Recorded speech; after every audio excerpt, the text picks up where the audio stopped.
Well, my friends, Kamala Harris really dug deep and found the courage to do another sit-down interview last night, but it was still an utter calamity. For starters, the woman interviewing Kamala Harris, Stephanie Ruhle from MSNBC, she had just been on Bill Maher a few days ago defending Kamala Harris. She actually said, Kamala, she's not running for perfect, she's just running against Donald Trump. So Kamala's team sees this woman defending their candidate and they decide, let's go put her in a man's garage next to a ladder to do a sit-down interview.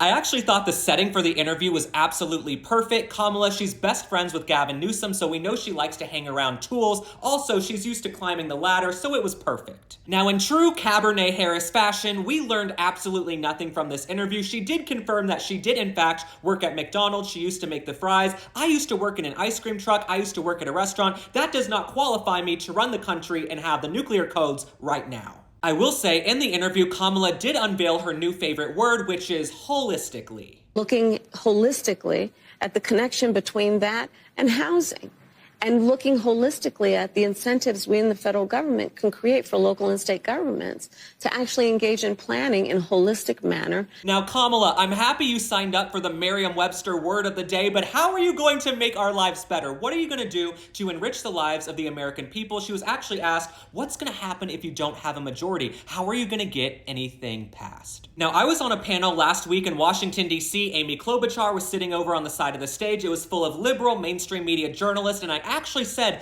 Kamala needs to unveil policies that she can actually get passed. I was met with groans from the audience. What Kamala Harris is doing right now, about 40 days until the election, her mouth is writing a lot of checks she knows she can't cash if she ever becomes president. Kamala is trying to pull the wool over the eyes of the American people. She's making a lot of campaign promises she cannot deliver on when she gets into office, and the fact that she doesn't have a better answer for this shows me she doesn't have the best people around her prepping her. Kamala Harris is the queen of overpromising and under-delivering. I've said many times before, I would never want to be in a group project with Kamala Harris. Imagine trying to get Kamala Harris to work as president of the United States. They're going to have to leave a trail of margaritas into the Oval Office like Hansel and Gretel just to get her to sit down at the Resolute desk. At this point, I honestly feel like we as the American taxpayers deserve a refund. Can I get a refund? Kamala, what has she been doing for the last 4 years? Now, I know Kamala Harris has selective amnesia. She wants to act like she's never met Joe Biden a day in her life. She keeps talking, when I get into office, my first day in office. Sweetheart, you've been there 1,400 days. Now, Joe Biden, even in his alleged senility, he knows what Kamala Harris is doing. He went on The View yesterday morning to say, Kamala, there's nothing I couldn't delegate to her when it comes to foreign policy, domestic policy, as vice president. Now, you guys know I never watch The View, but I'm a martyr. I do it for you guys. I would rather be waterboarded by a dozen members of ISIS, but I had to watch to do my research.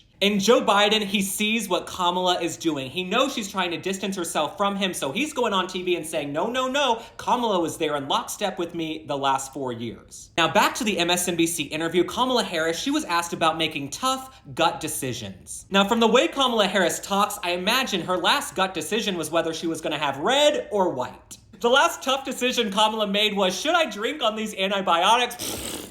Now, I kid you not, Kamala Harris had the audacity to sit there and say the tough gut decision she made recently was choosing Tim Walz, Mr. Jazz Hands, to be her VP. Excuse me? This is not a decision anybody should be proud of, and we know you're not happy with Tim Walz because you avoid him like the plague. Kamala Harris, be so for real for a second. You avoid Tim Walz like you avoid dry January. We never see you in the same room.